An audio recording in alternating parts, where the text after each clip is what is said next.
This is lecture number 8 on the Major Prophets by Robert Vannoy. Lecture number 8, and we are continuing on his lectures on Isaiah in Major Prophets. Again, lecture number 8.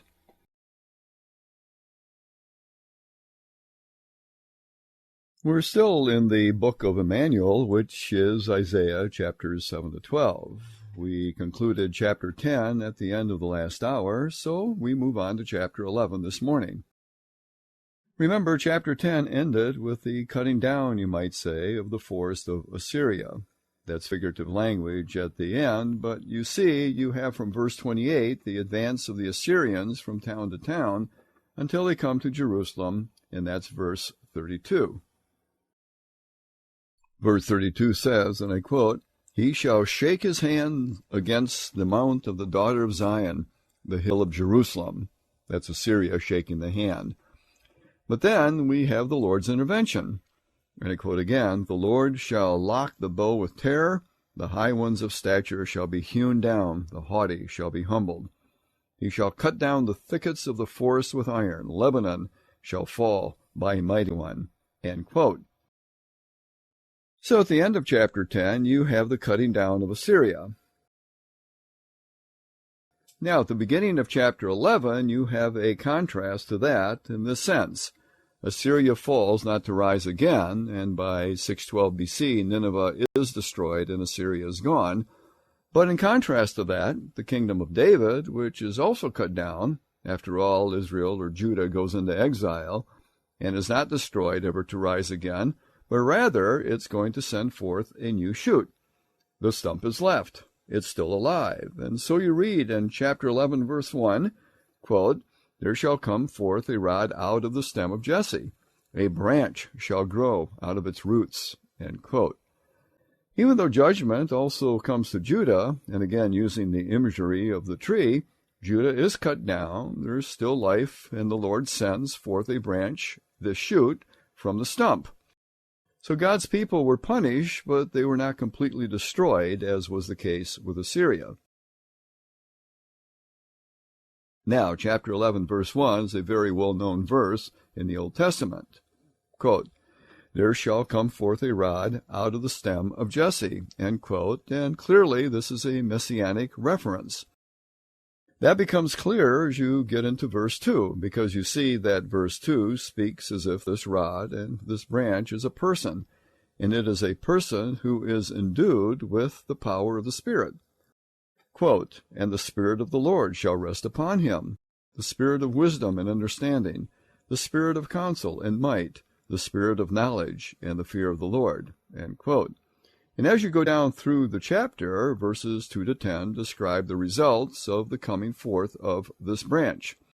And that can be broken down into two further sections. Verses 2 to 5 speak of his endowment by the Spirit and his actions, and verses 6 to 10 describe the characteristics of his kingdom. So let's look at the chapter with that structure in mind. As I already mentioned, verse 2 speaks of the branch's endowment by the Spirit. If you go back earlier in the book of Isaiah, in chapter 4, verse 2, which I suggested should be taken in a messianic sense, chapter 4, verse 2 is this: "That day shall the branch of the Lord be beautiful and glorious. And remember that the fruit of the earth shall be excellent and splendid." That's basically what we have in chapter 4, verse 2. And here there's at least a hint of the deity, that is, the branch of the Lord, the deity of the coming Messiah. That becomes a bit more explicit.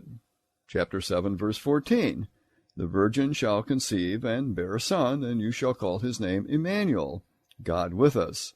So deity is certainly brought into view in Isaiah chapter 7, verse 14. And then, in Isaiah chapter 9, verse 6, we read, "For unto us a child is given, and he shall be called by these great names, Wonderful, Counselor, Mighty God," and certainly we have to say there is deity in those names.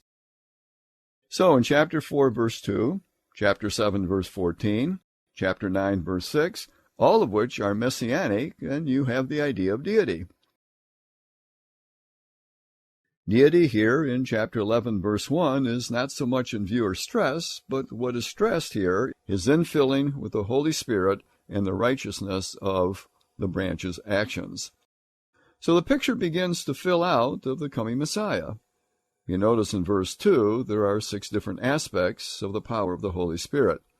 Now, I'm not going to spend time on them, but the spirit of wisdom and understanding, that's 2. The spirit of counsel and might, that's 2 more. And the spirit of knowledge and the fear of the Lord, that also is 2 more. And group them all together, and we have a total of 6 aspects of the power of the Spirit. Well, then verse 3, we have the righteousness of his judgments. Quote, the Spirit shall make him of quick understanding in the fear of the Lord, and he shall not judge after the sight of the eyes, neither reprove after the hearing of his ears. But with righteousness he shall judge the poor. End quote. It's not a superficial judgment that he will be making. It's not a judgment according to appearances, that is, with the sight of the eyes. But with righteousness he will judge the poor, and reprove with equity for the meek of the earth, and he shall smite the earth with the rod of his mouth. So verse 3 speaks of the righteousness of the branch's judgment. Recall John chapter 2, verse 25. It says of Jesus that he knew all that was in man, and that same aspect of his view here was in view when John wrote chapter 2, verse 25, I'm sure. Now, verse 4 is the only verse that speaks of his activities, and when you read verse 4, the things that are spoken of seem to be things that are characteristic of a powerful ruler rather than of a teacher.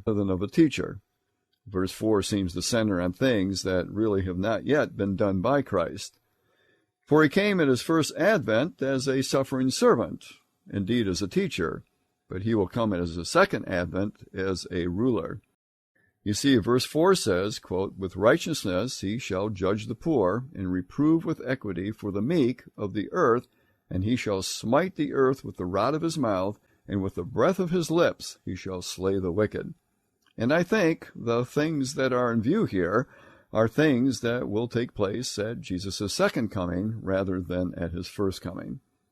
And I think that understanding of the verse is confirmed by 2 Thessalonians chapter 2, verse 8, where Paul makes verse in Isaiah, when Paul says in 2 Thessalonians, again chapter 2, verse 8, quote, and then shall that wicked one be revealed when the Lord shall consume with the spirit of his mouth, and shall destroy with the brightness of his coming.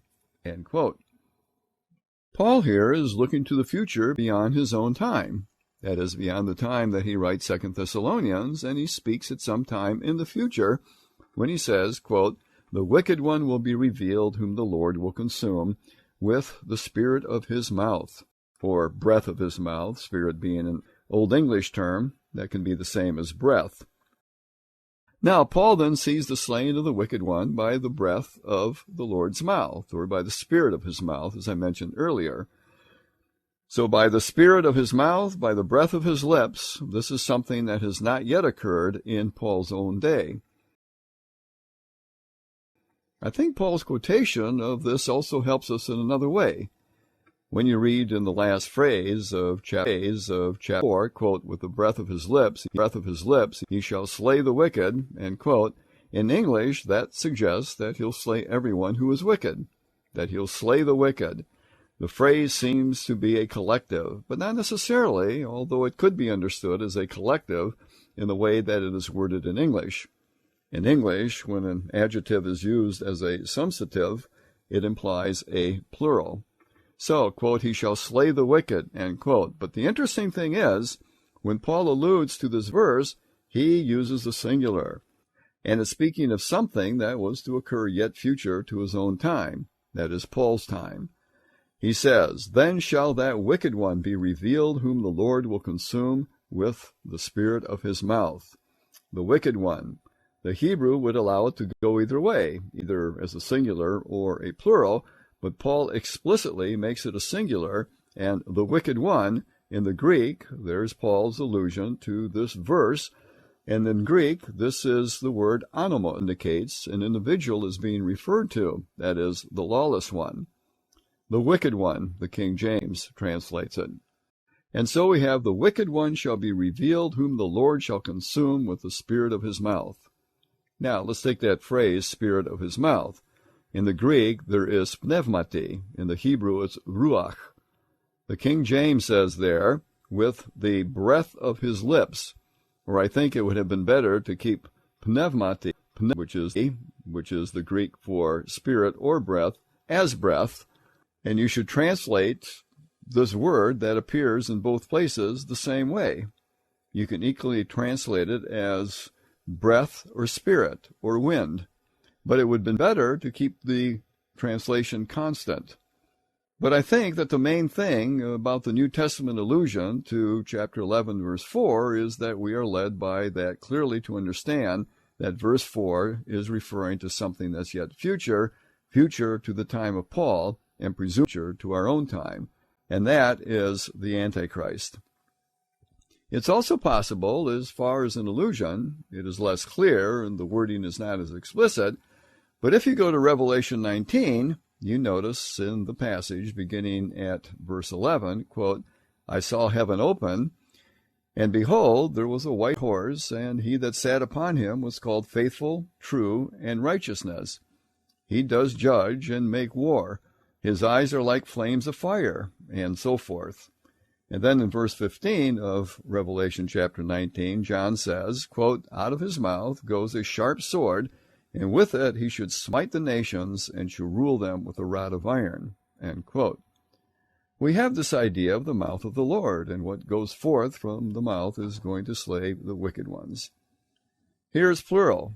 It's nations, and he shall rule them with a rod of iron. A similar idea, and certainly the Isaiah passage, no direct quotation here, but the Isaiah been in the background of what is said in Revelation chapter 19, verse 15. Yes, it's plural. It is plural. But verse 21 says, and a remnant were slain with the sword of him that sat on the horse, which the sword proceeded out of his mouth, and all the fowls were filled with their flesh, that is, of the wicked. But I think the Thessalonians' allusion to Isaiah 11:4 is certainly much clearer than the Revelation 19 allusion. Okay, so this first section, chapter 11, verses 2 to 5, described his endowment by the Spirit and his actions. Verses 6 to 9 describe the character of his kingdom. Verses 6 to 9 is a well-known section of Isaiah chapter 11. I quote, the wolf shall dwell with the lamb. The leopard shall lie with the kid, and the calf and the young lion and the fatling together, and a little child shall lead them. And the cow and the bear shall feed their young ones. The lion shall eat straw like an ox, and the nursing child shall play in the hole of the asp, and the weaned child shall put his hand on the adder's den, and they shall not hurt nor destroy in all my holy mountain. For the earth shall be full of the knowledge of the Lord as the waters cover the sea. End quote. The character of his kingdom, verses 6 to 9. Verse 9 sums up the facts, as you might say. Verse 9 says, they shall not hurt nor destroy in all my holy mountain, for the earth shall be full of the knowledge of the Lord as the waters cover the sea.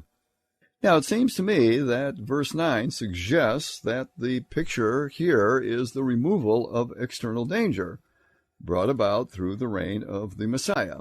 Yes, the removal of external danger brought about through the reign of the Messiah. Notice, they shall not hurt or destroy, for the earth shall be full of the knowledge of the Lord, is what it says.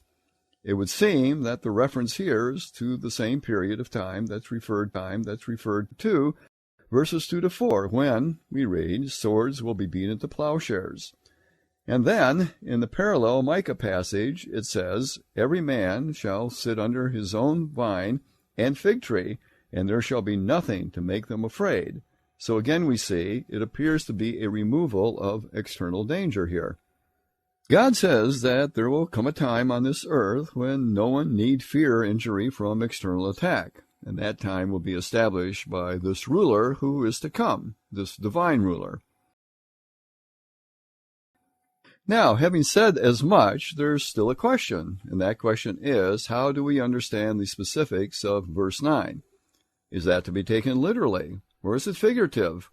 The wolf dwelling with the lamb, the leopard with the kid, the cow and the bear shall feed, all those specifics. It seems to me, whether you take it figuratively or literally, it is difficult to deny that what it tells us is of a time where danger is removed and where there are conditions of external peace and safety. That seems to be the point of the whole thing. I think that can be understood even if it is a figurative description of a time where there is removal of danger and where there is peace and safety.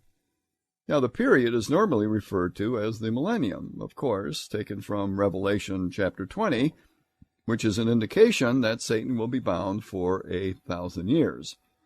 I'm not so sure personally I'd push the 1,000 years exactly. That too might be figurative for just a very long time.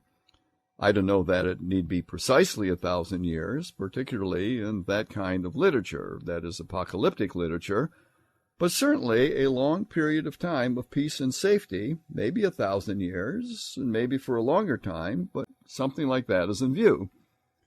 Isaiah gives no indication of the length of this period. He just says that there is the time to come when this rod out of the stem of Jesse is going to rule, and these conditions of peace, are going to be brought into him. Now, to get back to that question of literal or figurative, let's look at your citation on page 14. I have some paragraphs here from John Oswald. I guess it's Oswald or Oswalt, I'm not sure. But this is the New International Commentary volume on Isaiah, chapters 1 to 39. Came out a couple years ago, and from the it seems to be quite a good piece of work. But notice that Oswald says here, and I'm quoting, there are 3 ways of interpreting such statements. And then he's talking about verses 6 to 9, you understand. I continue. The first is literalistic, looking for a literal fulfillment of the words. While this interpretation is possible, the fact that the lion's carnivorousness is fundamental to what a lion is, and that literal fulfillment of the prophecy would require a basic alteration of the lion's nature, that suggests that another interpretation is needed. I end his quote here. So he says you have to weigh the Old Testament statements about the Messiah as have been interpreted by the church. And so he says, 1, the first way is literalistic. The second means of interpretation, he says, is spiritualistic. The animals represent various spiritual conditions and states within human beings. In other words, you're not even talking about animals here. While this avoids the problem of literal fulfillment, I think it does introduce a host of other problems, chief of which is the absence in the text of any controls upon this process of interpretation. Thus it depends solely upon the exegete's ingenuity to find the correspondence. Contra, chapter 5, verse 1 to 7, that's the passage where Israel is like a vineyard, where the correspondence is clearly indicated, and that correspondence is figurative, but we know exactly what it's referring to.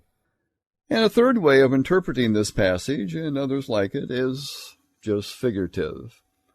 In this approach, one concludes that an extended figure, or metaphor, if you like, of speech is being used to make a single overarching point, namely that the Messiah's reign is going to be one where we're going to have no fear, we're going to dwell securely, danger will be gone, and evil will be removed. And not only for the individual, but for the world as well. See, for example, Romans chapter 8, verses 19 to 21, where creation travails and groans, but those travails and groans will be done away with. Precisely how God may choose to do this in his infinite creativity is his will to decide, but that he will do so we may confidently believe. And so that is what Oswald suggests in these 3 ways that we might be able to interpret things. Now he opts for that third one. Notice the distinction between his spiritualistic approach and the figurative, as he labels them. Now, a few comments on that. If you take this section literally, you certainly have an idea introduced that is not found in either Isaiah chapter 2 or Micah chapter 4, and that is the idea that the animal creation is going to share in these conditions of peace and safety in a way which would radically alter their behavior and maybe even their physiology. Some have suggested that that's what is spoken of here, and that might be a return to the conditions of the Garden of Eden before the fall into sin, which is an interesting idea, but is it really germane? You do find in the early chapters of Genesis that all those animals were brought to Adam and he named them. There's no indication of hostility between Adam and the animals, or even between the animals and the animals, although there's not a lot of detail there. It just says that the Lord brought the animals and Adam named them, and there was not found among them one like unto himself, that is, like Adam, and so Eve was created to be his mate. That seems somewhat attractive. However, if you understand it that way, it raises the question of death in the animal kingdom prior to the fall into sin. Was there death in the animal kingdom prior to the fall? It seems to me, when you reflect on that question, it seems quite likely that there was death in the animal kingdom prior to the fall into sin. I have in your bibliography, I think at this point, at the bottom of page 2, a book by Daniel Wanderley called God's Time Records in Ancient Sediments. I'm sure it's in the library, probably also in the bookstore. And there's an appendix in that book on pages 236 to 240 entitled, quote, The Problem of Death Before the Fall, end quote. He goes into that in some detail, and I think makes a good case for concluding that there was death in the animal kingdom before the fall. Death itself in the animal kingdom was not part of the curse as far as the effects of human sin. You know, Romans 5 says that by sin of one man death entered the world, death by sin. Now that seems to be referring to the human race, not necessarily to the animal kingdom. See, if you're going to say that there was no death in the animal kingdom, what do you say about, this may sound like silly things, but they are things you have to think of, what do you say about when the elephant walked down to the stream or pool of water to get his drink, and he steps on some insects that are in the grass, and so forth? They must have been crushed. What do you say about whales that take in all this plankton and sustain themselves? You know, it's the water that strains through their whatever those sieve-like devices are called that strains out the plankton. The whole food chain is built on the feeding of one organism on another, and that, I don't think, is necessary to be viewed as part of the fall. If it were, it would raise up a whole host of other questions, so I think you have to be careful about pressing the details of this. There are a lot of questions we can ask that are difficult to answer in that area. So I'd be inclined to agree with Oswald that a figurative interpretation that speaks of conditions of removal of external danger is in view, or the point that's being made by all these specifics is leading to a single point, and that is that there is going to be no reason for fear because that will be removed by this rod that's coming out of Jesse. But let's look at another question. How do the post-mill and on-mill interpreters understand verses 6 to 9? For the post-mill view, go to page 11, and I've taken some paragraphs here from Joseph Addison Alexander's commentary on the prophecies of Isaiah. He was post-mill. He says, and I'll quote here, most Christian writers, ancient and modern, with Aben Ezra and Maimonides among the Jews, explain the prophecy as wholly metaphorical and descriptive of the peace to be enjoyed by God's people. End quote. In other words, in the present era of the spread of the gospel, it's a metaphorical description of peace to be enjoyed by God's people in the new dispensation. Alexander continues, quote, Cocius and Clericus apply the passage to the external peace between the church and the world, which is commonly regarded as, notice, I emphasize here, is commonly regarded as descriptive of the change wrought by Christianity in wicked men themselves. Vitringa gives a specific meaning to each figure in the landscape, making the lamb, the calf, and the fatted beast denote successive stages in the Christian's progress. The lion represents open enemies, the leopard more disguised ones, the wolf treacherous and malignant ones, the little child, the minister. The little child will lead them. That's the picture of the minister leading sinners into glory. Now, I have to say that this kind of exposition not only mars the beauty, but obscures the real meaning of the prophecy. Calvin and Hengstenberg suppose the passage to include the promise of a future change in the material creation. In other words, not just in men who have responded to the gospel, but in the material creation itself, restoring it to its original condition. And again, I look to Romans chapter 8, verses 19 and 22 for this. While they agree with the other writers regarding the specific effects of true religion as the primary subject of verse 7, where it says, "The cow and the bear shall feed together," and so forth.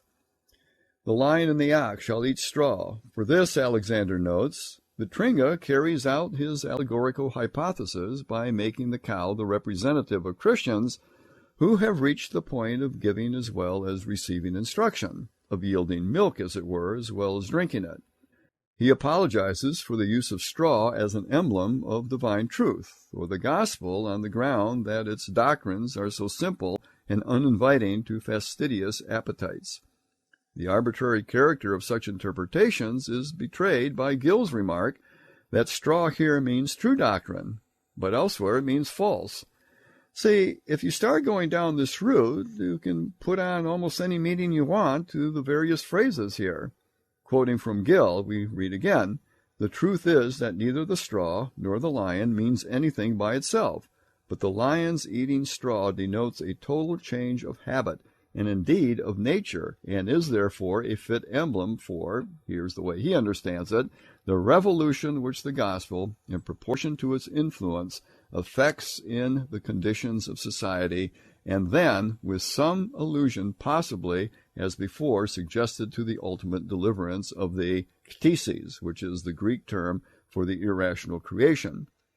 And this ktisis is going to be saved from the bondage of corruption to which, for human sake, it is now subjected." And he goes on, that the suckling child shall play on and over the hole of the asp, on the den of the basilic, which is a dangerous snake, shall the weaned child stretch or place its hand. End quote. Let's go to the top of page 12 and read what Luther and Calvin had to say.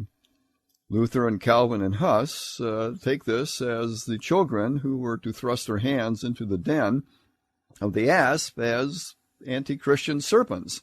It's really a mere continuation of the metaphor, you see, is the way they take it, beginning in verse 7, and it expresses an additional figure of the change to be effected in society by the prevalence of true religion, destroying not just influence, but rendering it possible to live in safety.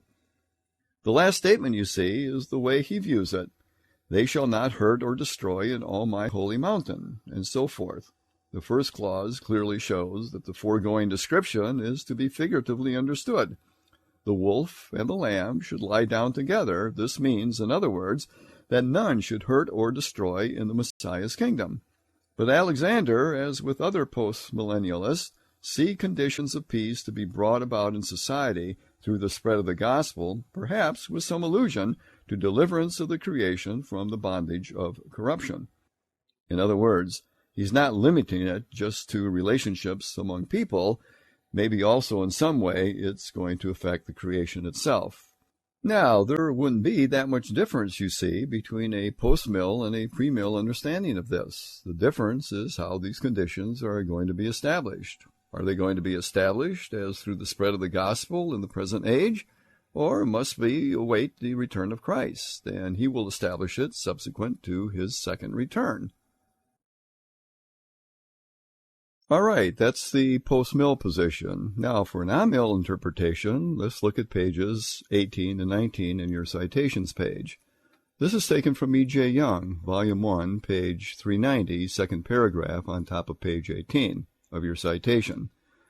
Young says, and now I'm quoting him, "How are we to understand the words of this glorious prophecy? Some think that this passage simply depicts a return to paradise such as was taught by the ancients generally. See note 13 for references. According to the older expositors, these expressions of a change in the animal world were simply figures to express a change in man himself. So Calvin, for example, remarks by these images, the prophet indicates that among the people of Christ there will be no disposition for injuring one another, or any ferocity, or any inhumanity of one person to another. And without question, the prophet does desire to teach that there will be a change in human nature, inasmuch as this future time blessing will be one in which the knowledge of the Lord will cover the earth as the waters cover the sea. At the same time, it must be noted that Isaiah has placed great stress upon the animals themselves, and this very fact shows that it is impossible to carry through a detail with a figurative interpretation. If all is merely figurative, what's the point of such detailed statements concerning the change in the animals? It would appear also that we have here a parallelism or comparison with the condition before the fall of man into sin.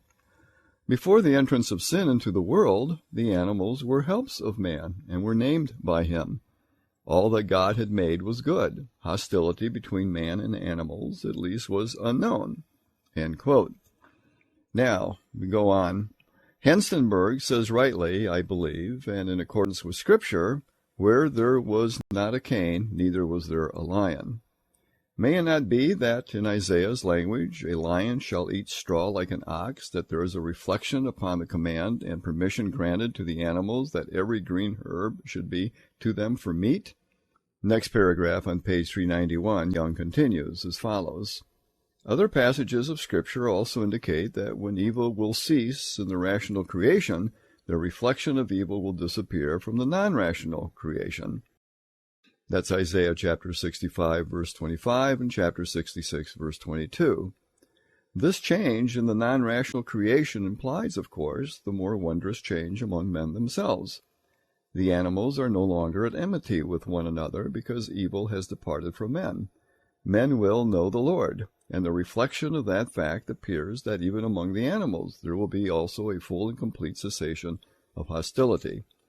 It may be noted also that even upon this more or less literal interpretation, we may not be compelled to press all the details. We need not assume that there will be physiological changes in the structure of the lion, for example. All that is clearly taught is that the animals will not prey upon one another. This is, as Henstenberg says, the outmost limit of the changes to be wrought by the blessed rule of Christ. Here there is a change. How much more among men? And that ends Young's quote at the top of page 19. Well, the question still remains, when is this change going to appear? The answer should be noted that Isaiah has emphasized is that the fact this will happen when the Messiah, the Prince of Peace, comes. When the Messiah has completed his messianic work, and here we get into this same sort of position that Young took with respect to Isaiah chapter 2, when the Messiah has completed his messianic work, peace is introduced into the hearts of men. And insofar as men are true to the principles of peace which they received from the Messiah, so far do the blessings herein depicted obtain. So, to a degree, it is being realized now, insofar as men are true to the principles they received from the Messiah. So, to a degree, it's being fulfilled now, this promise that Isaiah has made. In its fullness, however, this condition will not be realized until the earth is covered with the knowledge of the Lord, and that condition will obtain only in the new heavens and the new earth wherein dwell righteousness. So he is saying, in a measure, it is fulfilled now to the degree that people are faithful to the teachings of Christ. In its fullness, though, it will only be realized in the new heavens and the new earth. He tends to be, maybe not 100%, but he tends to be and to move in that direction because, Young says, what is the point of the figurative language of all the animals if it's not really going to affect the animals? Although what he is saying is that as long as there is sin, the animals are still going to be the way they are now. It's not until sin is completely removed that the animals will share in this kind of condition depicted by Isaiah. You could conclude from what he does say, but he doesn't explicitly say that the animals have a significance. But he says, you see, insofar as men are true to the principles of peace, so far do the blessings herein obtain. So that's qualified to a degree. Now, you can come back, but he would say, well, men don't adhere completely enough to that which they should, so that we don't find those results at present. So then, you push the peaceful time into the eternal state when everybody will obey the will of Christ. Now, at the bottom of page 18 of my handout, where it says, we need not be compelled to press the details, well, that's on page 391 of Young's work. Well, no, there he says, this very fact shows it's impossible to carry through in detail a figurative interpretation. Is that the point? Oh, no, look at the next statement. If all is merely figurative, what is the point of such details? To wit, the animals. Yes, that's on page 390, just the page before. Sorry I made that mistake about my citations. Let me capitulate. You see, he is saying that the prophecy is partially fulfilled now, but completeness comes in the eternal state. This is on page 19 at the top. He goes on to say, and I'm quoting here, wherever there is sin, says Bracker, there is lack of peace. Only where righteousness reigns is there peace. For this reason, the condition herein described, notice, cannot apply to a supposed millennium. End quote. That's why he rules out a millennium interpretation. Advocates of a millennial theory maintain that even during the millennium there is sin, for after the millennium the nations will gather for battle against Jesus.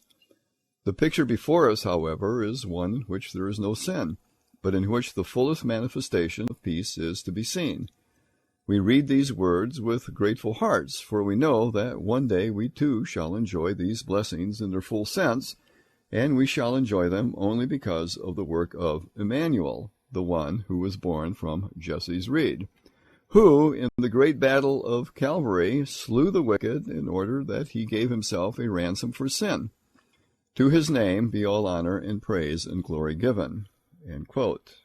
That's on page 391. So you ask the question, when will this prophecy be realized? The postmillennialists say that this present age, by means of the spread of the gospel, as the effects of true religion work themselves out in society, and in the creation, these things will come to pass. Alexander, whom we've quoted before, suggests that, and we noted that the great scholar Delitzsch, who was also a postmillennial, page 12 of your citation, Delitzsch says in the middle of the page, quote, the fathers and such commentators as Luther, Calvin, and Vitringa have taken all these figures from the animal world as symbolical. Modern rationalists, on the other hand, have understood them literally, but regard the whole as a beautiful dream and wish. It is a prophecy, however. Notice what he says. It is a prophecy, however, the realization of which is to be expected on this side of the boundary between time and eternity, and, as Paul has shown in Romans 8, it is an integral link in the present predestined course of the history of salvation. There now reign among irrational creatures, from the greatest to the least, even among such as are invisible, fierce conflicts and bloodthirstiness of the most savage kind. But when the Son of David enters upon the full possession of his royal inheritance, the peace of paradise will be renewed, and all that is true in the popular legend of the Golden Age are to be realized and confirmed. This is what the prophet depicts in such lovely colors. End quote. So, postmillennialists say that the present age, by the means of the spread of the gospel, is going to accomplish this state. Amillennialists would say that partially it is accomplished in the present age because of the preaching of the gospel, but the complete fulfillment of this prophecy will be in the eternal stage, whereas premillennialists would say that these conditions will not be realized until Christ returns and establishes his kingdom, rules with a rod of iron, and establishes these conditions on earth. Now, I say that is the view of premillennialists generally. Now, J. Barton Payne has his own approach. Look at page 15 in the middle. He says, if you have used this encyclopedia of biblical prophecy, you know he divides redemptive history into various parts, I guess you could say into periods, and he gives each period a number so that when he comes to a specific prophecy and he wants to discuss fulfillment, he can just refer to the number of that particular period that he's talking about. It's kind of an interesting scheme of doing things. And here, the period that he is referring to is period 15. But period 15 in his scheme of things is the millennium. So he says, fulfillment period 15, that's the millennium, And he goes on and says, as in Psalm 96, verse 12, the joy in nature and Christ's return, Romans 8:21, yet, and here's the twist he puts in it, yet Scripture seems to limit the current conduct of wild beasts to their relations with men and with the domesticated animals of mankind. They're prevented from destroying in all my holy mountain. But elsewhere, lions and wolves need to be no less carnivorous than they seem to have been prior to or outside of Eden. End quote. So he's suggesting really two things here. The conditions here, he says, are limited simply to Mount Zion. After all, Isaiah says that they will neither hurt nor destroy upon my holy mountain. Elsewhere, he says, animals presumably remain as they are. But then, you see, he pulls that analogy back into Genesis and suggests that the conditions of passivity among animals, even at that time, was limited to the Garden of Eden. Outside the Garden of Eden, things presumably were as they are now generally. So it's an interesting suggestion. Well, okay, let's move on to verse 10, and I quote, in that day there shall be a root of Jesse, end quote. See, that goes back to verse 1, continuing the quote, who shall stand for an ensign of the peoples? To him shall the nations seek, and his rest shall be glorious, end quote. Verse 10 is a very similar passage to Isaiah chapter 2, verse 3, because Isaiah chapter 2, verse 3 speaks of the nations as coming to Zion. Isaiah chapter 2, verse 3 says, and I quote, and many people shall go and say, come, let us go up to the mountain of the Lord, to the house of the God of Jacob, and he will teach us his ways, and we will walk in his paths. For out of Zion shall go forth the law, and the word of the Lord from Jerusalem. End quote. You see, here we have this root of Jesse, who will be an ensign to the peoples. To him shall the nations seek. And then the verse ends with the phrase, his rest shall be glorious. The Latin Vulgate translates that as sepulchre. His sepulchre shall be glorious. His rest, sepulchre, the root meaning of sepulchre, meaning rest, and took that to be a prediction of the glory of the Holy Sepulchre in Jerusalem, which has been a traditional Roman Catholic interpretation. But if you look at the use of that word, rest, in the Hebrew, it's never used in the sense of a sepulchre. It speaks of a place where there is rest, and it seems much better to understand this in connection with the words of Christ, who said in Matthew chapter 11, verse 28, come unto me, all ye that labor and are heavy laden, and I will give you rest. So the nations shall seek this one who will come, and his rest will be glorious. In Christ they will find rest. Okay, question or comments on this? Well, let's go on. Isaiah 11, verses 1 to 10, is a well-known passage, and certainly one that is of great interest. In my own view, it's one that speaks of the millennial period. Question, yes. The question is, what is a sepulchre? Answer, it's a tomb. The Church of the Holy Sepulchre in Jerusalem is presumably the site of the place where Jesus was buried. There's a lot of dispute among that, but mainly the archaeological evidence and the historical evidence points to that particular location. We read that Jesus was crucified outside of the walls of Jerusalem, and that he was placed in a garden tomb outside the city, which many think is in this location, which, by the way, is in the present city wall of Jerusalem, but at the time of Jesus, this location would have been outside of the city wall of Jerusalem. But in answer to your question, a sepulchre is a resting place. Student interjects something that we don't quite understand. Sepulchre? Answer, I'm not sure. It wouldn't surprise me if it is. I'm not sure of the etymology of sepulchre, but the Latin Vulgate translated this as a burial place, sepulchre, rather than just rest. Okay, let's take 10 minutes now, take a break, and then we'll look at the last part of the chapter when we meet again.